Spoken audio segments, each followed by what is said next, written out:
great, huh? 30 years. 30 years.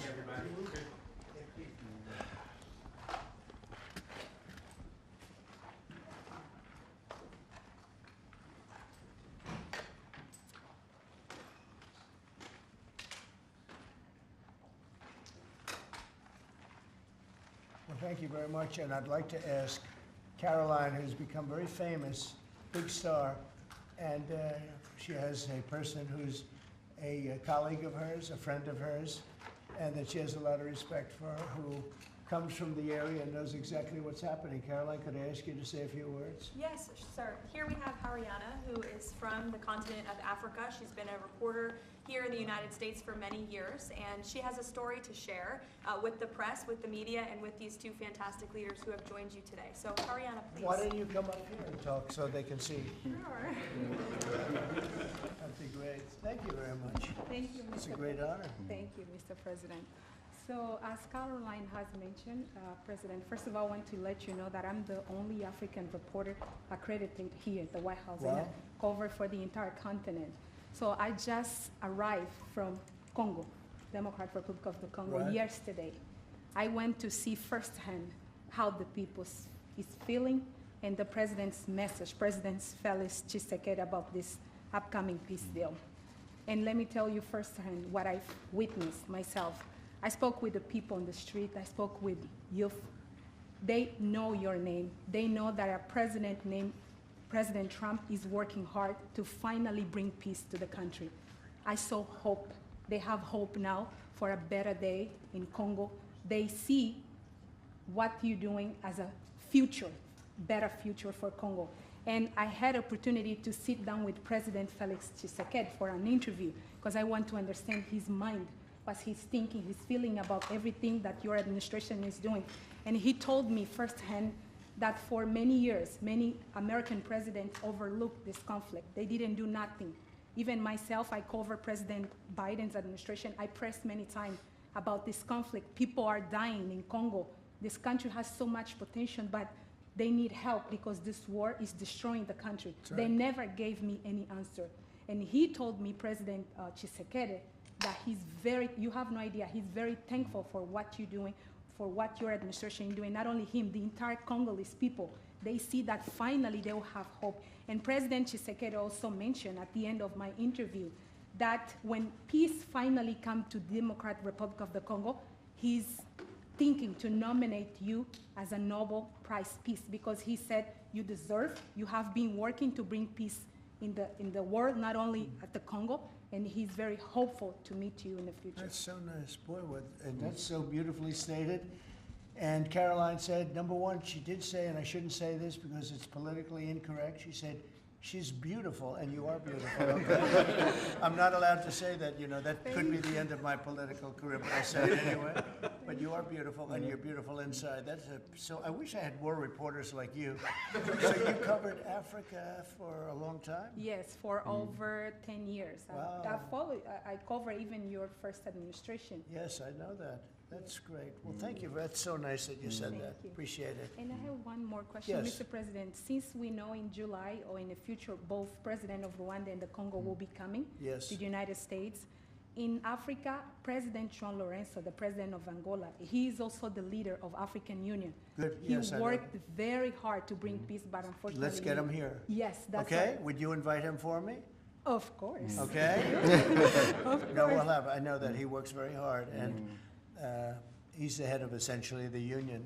So the union all over Africa, not the kind of union that we have. This is the union all over Africa, and I'd love to have him, so you'll let him know. Of course, Okay. Mr. President. Thank you very much. Thank you, Good. Mr. Now you go back to where you belong, Sure. right? That's great. That's a great job. It's real knowledge and real heart, too. Congratulations. Okay. So we're here today to celebrate a glorious triumph, and that's what it is, for the cause of peace. And this is a long time waiting. The signing of a historic peace agreement between the Democratic Republic of the Congo and the Republic of Rwanda. The conflict has continued, and it's been going on for many, many years. It's been going from I guess they say 30 years. The Great Lakes region of Africa for a long time, and maybe even time before that. How is the Great Lakes region? Must be beautiful, right? Beautiful, beautiful region, but they had a lot of war, right? A lot of fighting, a lot of death. It's displaced countless people and claimed the lives of thousands and thousands. But today, the violence and destruction comes to an end, and the entire region begins a new chapter of hope and opportunity, harmony, prosperity, and peace. That's been a long time waiting. I said, how long has the war been going? And a friend of mine who was very much involved said 30 years, and at least 6 million people were killed during that period of time. It's incredible. And somebody said that was actually, it's the biggest war on the planet since World War II. So it's a shame, but we're going to bring it to an end. I want to express my gratitude and congratulations to the representatives of the Democratic Republic of the Congo and the Republic of Rwanda, who signed this pivotal agreement a short time ago. They just signed right in front. And let me also thank Secretary of State Marco Rubio, who has worked very hard on this subject, and we've worked on it together, for his outstanding leadership, as well as Senior Advisor for African and Africa Affairs, Mossad Boulos, who's, as you know, spends a lot of his time in Africa, and he's very comfortable there. I said, were you at all uncomfortable with all of the turmoil and all of the killing? And he said, no, I wasn't uncomfortable, and that's what you need. You need somebody that's going to be able to get. So, Mossad, I want to thank you very much for the job you've done. Amazing guy, actually. I also want to thank African Union, Qatar, Togo, for working closely with the United States. And I know Qatar was really working hard, and African Union, we just spoke about that. And I look forward to having them representatives here when we do the official meeting, and that'll be sometime in July. And we look forward to it. And you better be here covering it, okay? You better be, we're not going to stand anybody else covering it but you. But this is a tremendous breakthrough. In a few short months, we've now achieved peace between India and Pakistan, Israel and Iran, and the DRC and Rwanda, and a couple of others also. Serbia, you know, they were getting ready to go to war with a group I won't even mention because it didn't happen. We were able to stop it, but I have a friend in Serbia, and they said we're going to go to war again. And I won't mention that it's Kosovo, but it's Kosovo. But they were going to have a big time war, and we stopped it. We stopped it because of trade. They want to trade with the United States. I said, we don't trade with people that go to war. And we said that also with, if you take a look at Pakistan and India, it was great. They have two great leaders, and they were able to stop. They were in the midst of a big fight, I guess everybody saw, and it was going to get very bad. And they are nuclear nations, very powerful nuclear nations. In the months and years ahead, my administration will continue to work closely with all of the parties in this deal and ensure the agreements are fully taken care of, and you're going to do what's in the agreement. We'll say you better do what's in that agreement, right? Because if somebody fails to do that, bad things happen. But I have a feeling that after 30 years, I think after 30 years you're all set. We are. I think both of you have said that's enough, right? That's enough. Yeah. That's enough. You've seen it all. So this is a wonderful day. It's a great day. We've had some tremendous success. It's been a great week between just coming back from a very successful trip. NATO's really pulled together. They have, they're going to spend over $1 trillion a year. Nobody expected a thing like that to happen. And we had the war, as you know. We call it the 12-day war. It was exactly a 12-day war, and we ended up with no nuclear weapons. That's what we wanted. And they were just absolutely blown to pieces, those 3 sites. And there's no nuclear weapons, and hopefully there can be a lot of healing, and the healing is starting.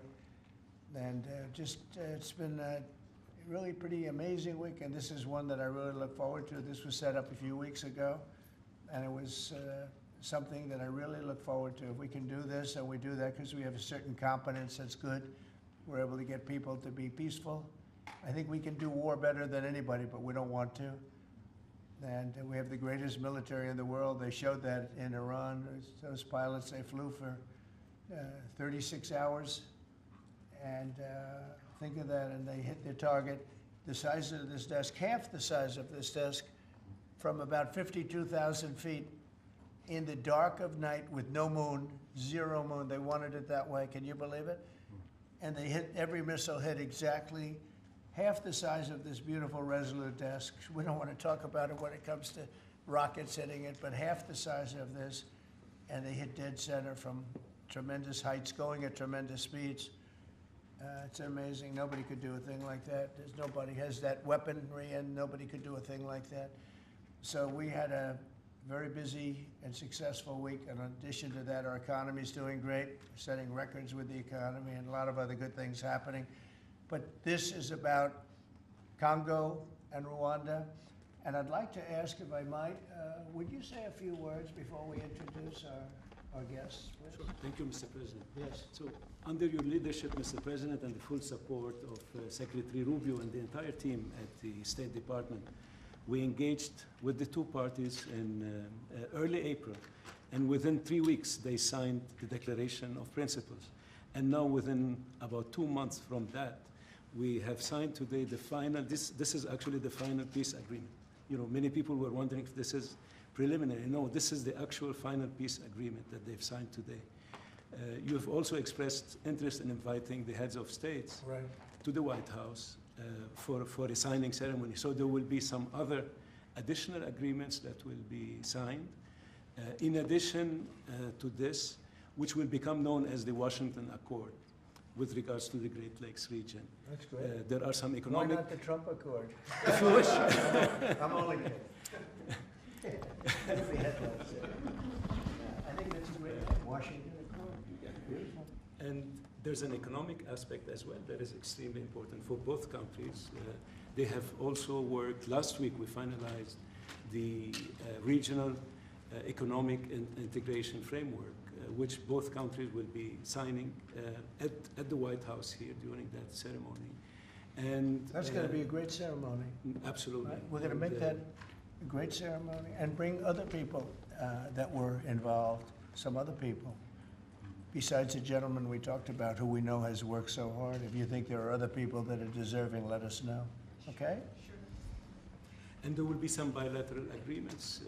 We're negotiating a minerals deal with the DRC for critical minerals. Many American companies have shown interest in investing in the DRC, and these we're talking about long-term investments. Same thing with Rwanda. Many American companies have shown interest, and not only in mining, but also in the midstream and downstream, which will be the processing of minerals. We're also working and supporting the Lobito corridor, which will help building the infrastructure. Just 2 days ago, the United States signed, and supported a project of $1.5 billion for electric transmission from Angola to the DRC. And there are many other projects of that nature lined up. So we will be, under your leadership, Mr. President, we'll be working with the two countries very closely and with the support of Qatar to make sure that this agreement is implemented. And a lot of our companies are in both of these countries now, especially since we've been getting along so well. It's probably the way we were brought together, and we have a lot of our big companies are there. Between rare earth and all of the other things that they do in Africa, which is very greatly expanding, especially in these two countries. You have earth, they consider it to be about the best in the world, actually, I've heard. So we're doing a lot of different things, and it's all going to bring everybody together. That's how this all began, I guess. But the big thing is, the big thing for me is there's really only one thing, and that's getting a peace treaty with two countries that have been fighting for 30 years. And but I want to thank you all. Will, if you could, Yes, you could bring the letters over. Of course, sir. So in front of you, as you said, sir, these are the actual agreements that were signed respectively by the foreign ministers of the Democratic Republic of Congo and Rwanda earlier today, witnessed by Secretary Rubio. We've also prepared for you two letters. This is to President Paul Kagame of Rwanda, expressing your appreciation and congratulations for everything that's happened already, and of course inviting him to Washington for, as Dr. Bula said, what we hope will be the Washington Accords. finally setting the terms for peace and prosperity in this region, hopefully for a very long time. That's great. That's beautiful. Very important. We're going to put a picture in there, right? As soon as this is over, they're going to put, we have a fast-moving photographer, Dan. He's going to put a nice picture of us here. Okay. Thank you. That's good. And, Thank you. Thank you very and much. this is a letter to President Chikisade of the Democratic Republic of Congo, again congratulating him on settling this long-running war and inviting him to Washington, D.C. for the final conclusion of the agreement, hopefully soon. That's great.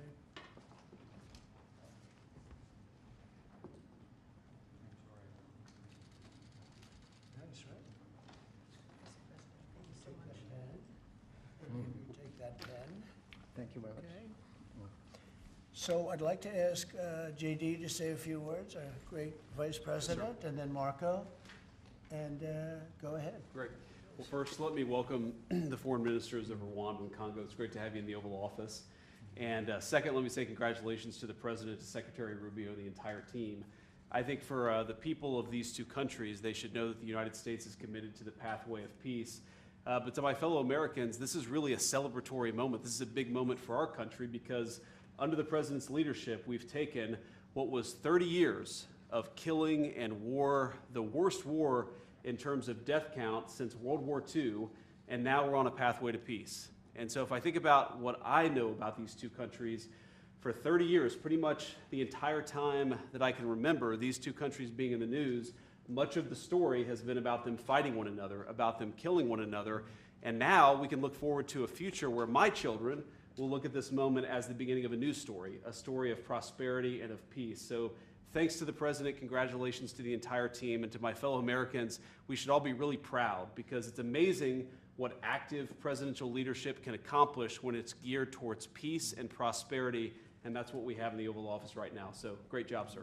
Thank you very much, JD and Marco, and then we're going to ask the two principals to speak. Yes, sir. Mr. President, first of all, thank you. When I first came on this job a few months ago, you made it very clear that the priority of this administration under your leadership was going to be the pursuit of peace. And from day one, whether it's been in Ukraine and Russia, whether it's been Pakistan, India, whether it's been Iran and Israel, and in the continent of Africa, your priority's been on peace. And today we see this come to fruition. It's sad. Wars get a lot more attention than peace. But peace is harder than war, a lot harder. And I want to congratulate both of the leaders here and their respective presidents for choosing the harder path, which is often peace, than the easier path, which sometimes is war, as costly and as bloody as it may be. And I echo the Vice President's statements, and that is that Americans should be very proud that the #1 voice for peace in the world today is our president, your president. And so thank you, President Trump. And I want to, again, recognize Dr. Boulos and the work he's put into this from day one. He's really put a lot of time and effort, and as our friends from the respective countries can share with us. And last point, I do want to thank, you've done this already, but the African Union, Togo, and Qatar, who have been extraordinary partners and whose help we're going to need to continue to receive in order to bring all this to fruition. So congratulations to both of you, and thank you, Mr. President. Thank you. Great job you've done. Do you want to start? Either way, would you like to start? Ladies first, maybe. Okay. Thank you so much. Thank you Again, very much. thank you so much, Mr. President, for having us here. I think I can summarize my contribution in 3 main points. First of all, thank you and congratulations indeed for this remarkable milestone, which is putting an end to 30 years of conflict and of suffering, and which is redefining the perspectives that millions of Congolese and of citizens of the greater Great Lakes region will have. The second point is stay committed, stay on board. We need the United States to make sure that this agreement holds and that you hold us accountable. And the third point is, if you stay on board, I think there are so many perspectives that we can transform our partnerships through and that can usher in an era of prosperity, of growth, and of shared bilateral relationships that go well beyond the challenges that we've shared together, and that can at least, or finally, focus on the potential and of the wealth that we can share. So again, our heartfelt gratitude to you on my behalf, but more importantly, on behalf of the people of the Democratic Republic of Congo. Thank you so much. Beautifully spoken, and I look forward to seeing your leader.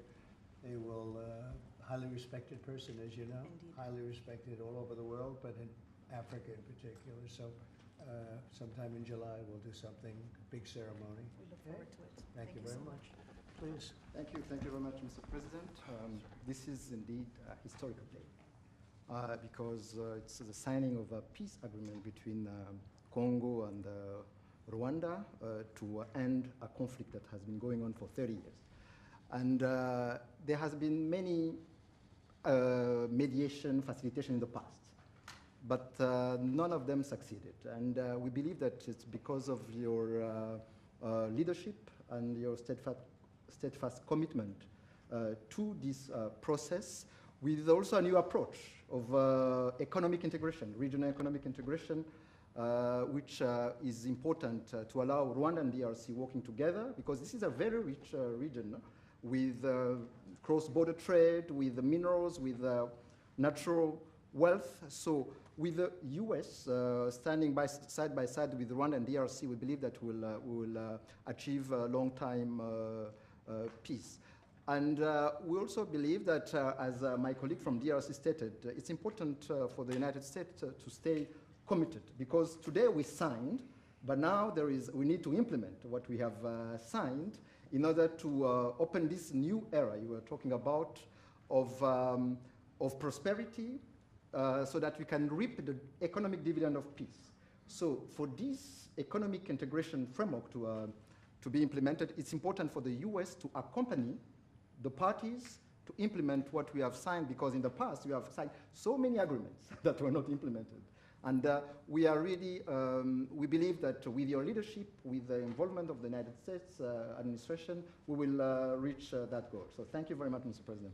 Well, this will happen definitely. I can reach over. Do you want to just press them over to me? Sure. Let me have them. And I just wanted to give you each. These are your signed agreements. And we'll make sure that you follow through. We'll make sure you follow through. Yeah. We'll make sure that you follow through. Okay, Thank that's you. for you. Thank you. And we have one other thing that we're going to give, that we give to special people only. It's a coin, Thank you. and I hope you do that. I'm going to give you a second one for your leader. Oh, cool. Thank you very much. And likewise, we'll do that.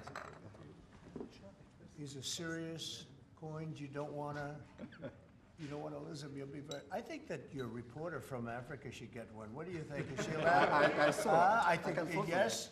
Are the reporters okay with it? Brian, yes? Darling, that's for you. Okay? You did a fantastic job. Thank you. And I Mr. heard you President. do a great job in covering everything. Thank you. And Mr. President, we actually have the pictures that you took earlier Oh, of the let me foreign see that. ministers here already. Thank you so much, Mr. President. Thank you. Let me see that. They're in this folder right here, sir. Okay, this one? Yes, sir.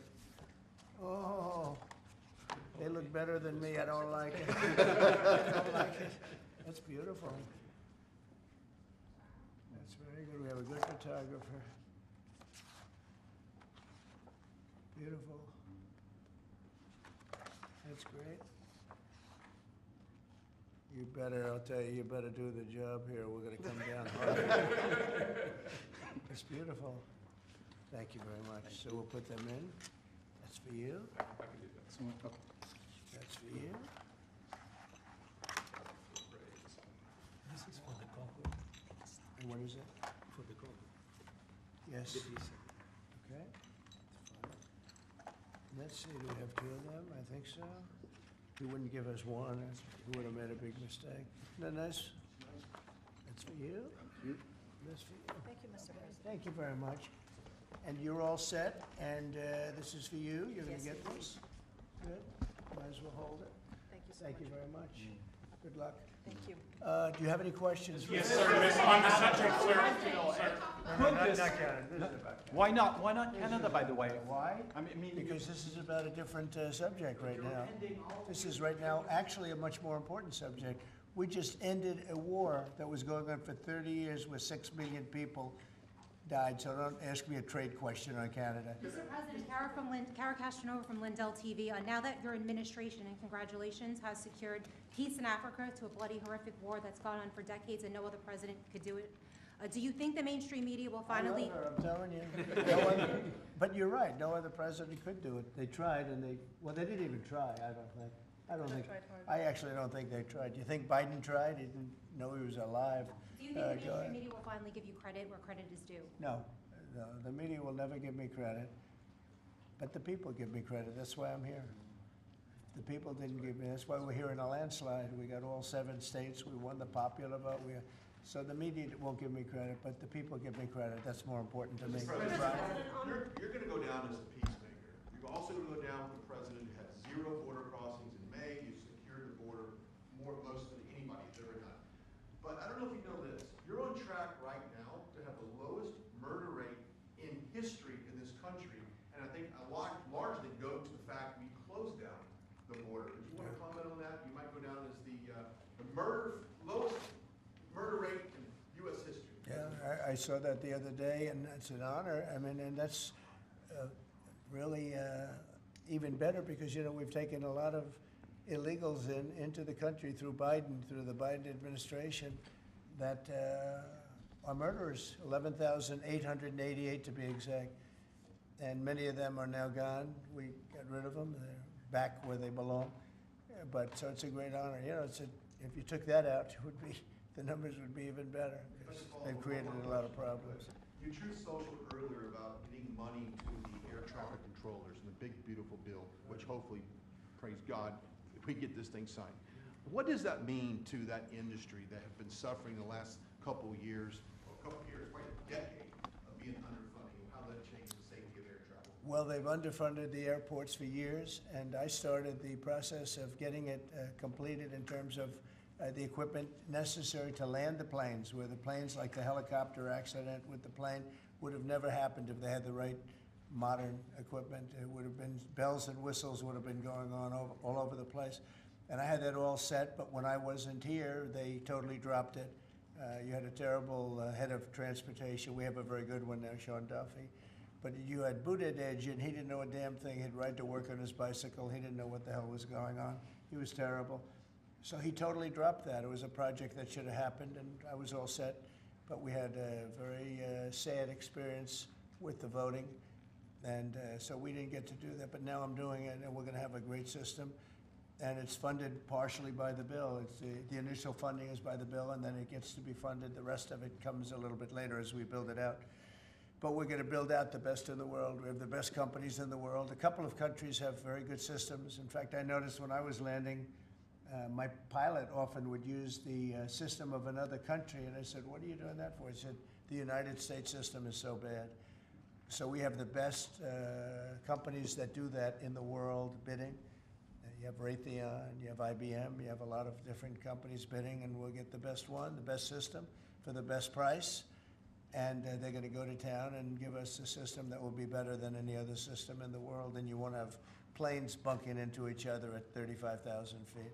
Mr. President, on the subject of peace deals, Yeah. how close are you and your administration to a deal in terms of Gaza, of a ceasefire right now?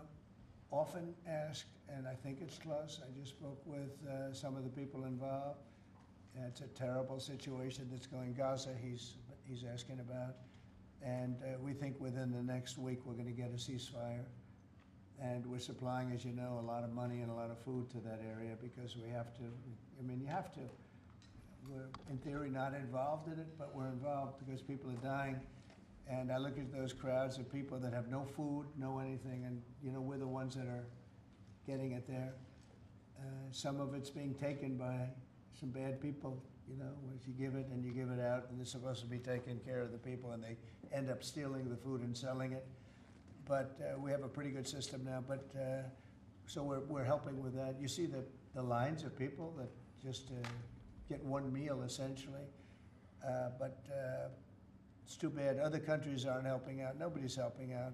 We're doing that because I think we have to on a humanitarian basis. Like this, we didn't have to get involved in Africa, but we did because we thought it was, I mean, I've been reading, like J.D. said, he's, you know, from much of his life, he's been just seeing this, about this brutal war.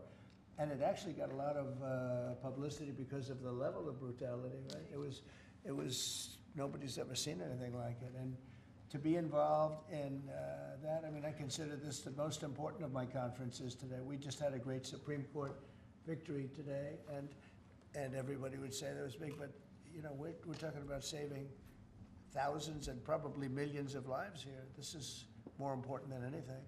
So it's great, but we're working on Gaza, trying to get it taken care of. And again, you know, a lot of food has been sent there, and other countries throughout the world should be helping also. And on another conflict that I know you've been working on, sir, is it true that you have reached out with a letter to North Korea's Kim Jong-un? Well, if there is a conflict, I get along with him very, very well, and we'll get the conflict solved with North Korea. I've had a good relationship with Kim Jong-un, and I've gotten along with him really great, so we'll see what happens. But somebody's saying there's a potential conflict. I think we'll work it out if there is. It wouldn't involve us, but again, we're very far away from a lot of these places that we're solving problems with. But I enjoy doing it, I like doing it, and it's the right thing to do, and we have an ability to get it done, so we're solving things that we didn't have a lot to do. Serbia, Kosovo, I told you, we solved a potential disaster. I can tell you that some of the countries that you're not going to hear about, but some countries that were ready to go to war with their neighbor are not going to go to war with their neighbor, and that's a great thing. We have a number of them. But I'm very happy about India and Pakistan because they actually have nuclear weapons. You know, when you talk about Iran, they were trying to get it, but India has nuclear weapons, Pakistan has nuclear weapons, high-level nuclear weapons both, and getting that solved was really great. We did it through trade, so it was a great thing. Mr. President, when it comes to nuclear weapons, Mr. President, are you concerned that the Iranians may have some enriched uranium at Pickaxe Mountain? No. The last thing they're thinking about right now is enriched uranium. They're not thinking about what they want to do is they want to get back to life, and they do want to meet me, and we'll do that quickly. We're going to do it quickly. We'll have a meeting. They said this morning that they don't want to meet with the U.S. Were they telling you something different in private? They may say that to you. Don't you think they want to meet me? Don't you think we have sanctions on there that they can't do anything? Wouldn't you think that they want to meet me? I mean, they're not stupid people, but they went through a lot, and they suffered, and so did Israel. Israel suffered greatly. It was a nasty 12 days, and yeah, we'll see what happens. Are you, Mr. President, are you considering sending Patriot missiles to Ukraine? Have you made up your mind about that yet? I may. Go ahead. On this context, Mr. President, there are a few unanswered questions that remain in this deal. For example, will Rwandan on this conflict?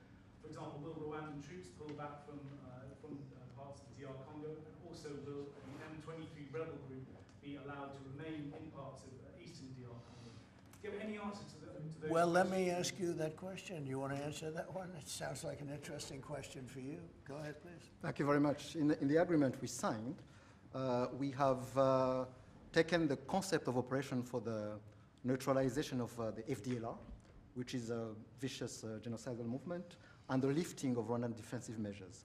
So this was already signed last year in November, so we will implement it. This concept of operation to do both things, to neutralize this movement, which has been destabilizing Rwanda for many years, and to lift our defensive measures. As for the M23, in the agreement also, we have decided to rely on the Doha talks, because there are currently talks between the AFC M23 and the DRC government to have a peace deal also that will complement the Washington peace agreement. So both things are taken care of. Thank you. Mr. President, will the United States be enforcing this agreement? Well, we're going to be working with them to get it enforced. They can enforce their own agreement, but we'll be putting a lot of pressure on to make sure it gets enforced. The two people in this room are very, very capable people, and they'll get it done. I think they'll get it done. They love their, one thing I learned very quickly is how much you love your country and you want to get it done. And they know it has to get done, otherwise bad things happen. But I think we're well beyond that. Other presidents should have done what I'm doing right now. They never did it. I don't think they ever tried. I don't think it's like they couldn't do it. I don't think they ever tried. And if they did, they wouldn't be able to do it anyway. And on the President, yes, thank you. Mr. President, can you share with us what can happen if one of the parts violate this peace agreement? Because we don't want war to come back to Well, DRC? I'd rather not say. I would just say that there are big penalties if they violate, and they're not going to. I don't think they will violate. I think they mean it, but we have very severe penalties, financial and otherwise. Okay. On the President, to go back to your Truth Social post on Canada specifically, why are you deciding to end trade talks with Canada, and what rate are you looking to set? So Canada put a charge on some of our companies, and Canada's been a very difficult country to deal with over the years. You know, we hear Canada, we have a great relationship with the people of Canada, but it's been very difficult. And they put a charge, and they were a little bit early, we found out about it. So, and we have all the cards. We have every single one. We don't want to do anything bad, but they have, economically, we have such power over Canada. I'd rather not use it, but they did something with our tech companies today trying to copy Europe. You know, they copied Europe. It's not going to work out well for Europe either, and it's not going to work out well for Canada. They were foolish to do it. And so I said, we're going to stop all negotiations with Canada right now until they straighten out their act. Okay? Is there anything Canada can do to change your mind about this situation? Well, no, they put a tax on companies that were American companies that they shouldn't, very severe tax. And yeah, I guess they could remove it. They will, but I don't really, I mean, it doesn't matter to me. We have all the cards. We have all the cards. You know, we do a lot of business with Canada, but relatively little. They do most of their businesses with us. And when you have that circumstance, you treat people better. They've had farmers that are getting like 300, 400, 200% in tariffs. Nobody's ever seen anything like it. We have cases, you don't read this and the people don't report, but they charge us 400% on some dairy products. 400%.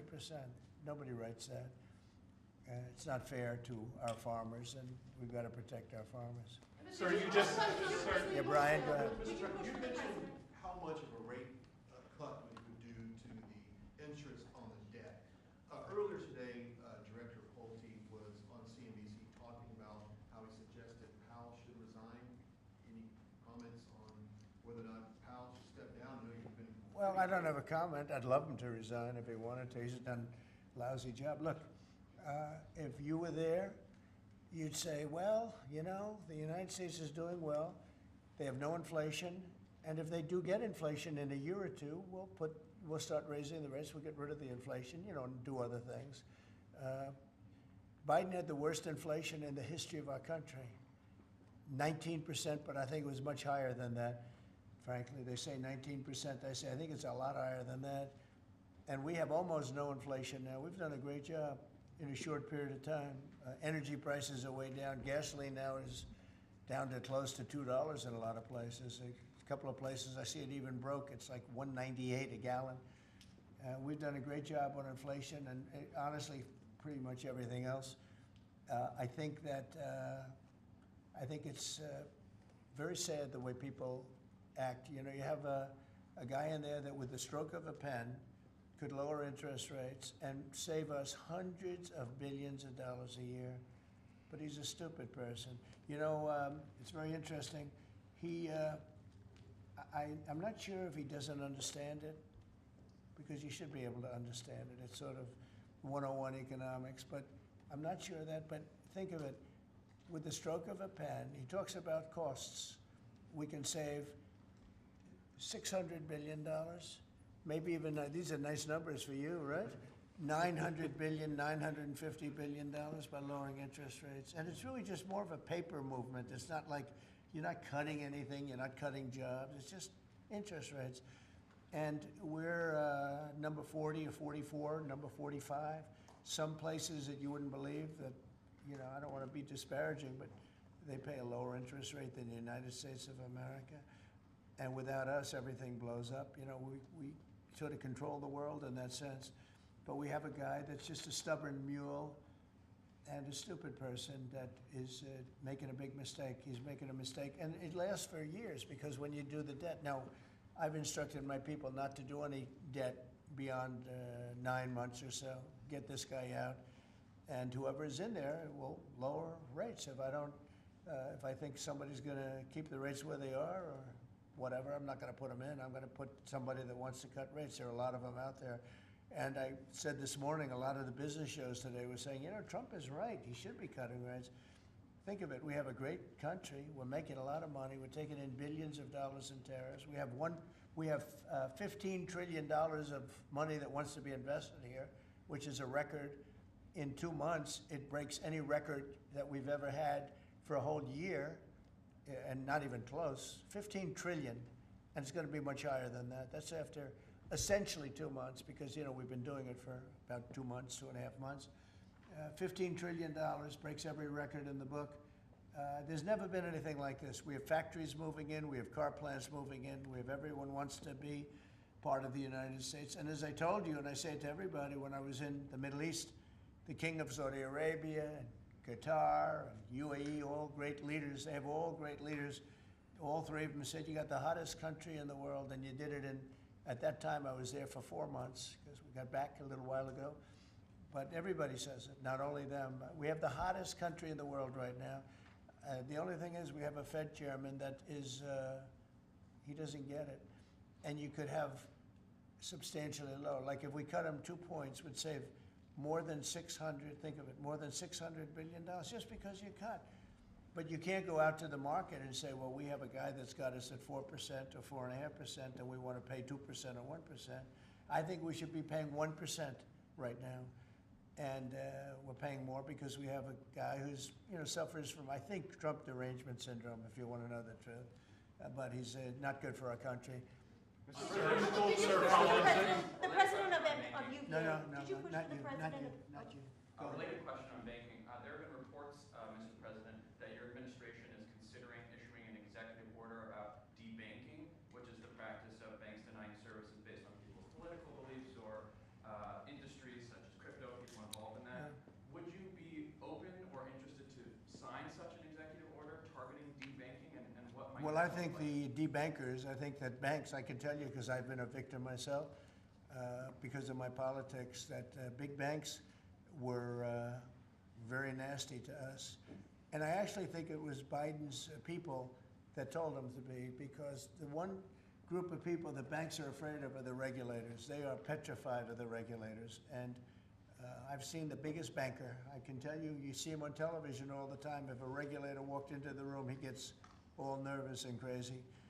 They're afraid of the regulators. And if the Biden people order the banks to be virtually closed, they can do anything they want. The regulators control the banks. It's not the president of the bank. The president of the bank is far less important to a bank than a regulator. And a regulator can put that bank out of business, just like bad prosecutors are very dangerous. You know, we had a couple. I had deranged Jack Smith and some others. And we kicked their ass, but it was, you know, it's a tough kind of a situation. Prosecutors are very dangerous. A great prosecutor is an amazing asset for a country, but a corrupt prosecutor, a bad prosecutor is very bad. Well, the regulators are the same thing, and when they tell the regulator to go and make life impossible for big banks or little banks, they really control it. So there is a lot of debanking, and they call it debanking, call it a lot of different names. Essentially, they make it impossible to do business, and those people are very bad and very dangerous, and they shouldn't be doing it. Sir, you told us that on taxes, Mr. President, could you please explain how taxes would go up by 68% if the bill isn't passed? Where does that number come from? Well, it comes from the fact that you have automatically the Trump cuts, which were the biggest cuts that we've ever had. Now, these cuts are even bigger, but from the last administration, we had the Trump cuts. It was a 5-year deal, and it comes due.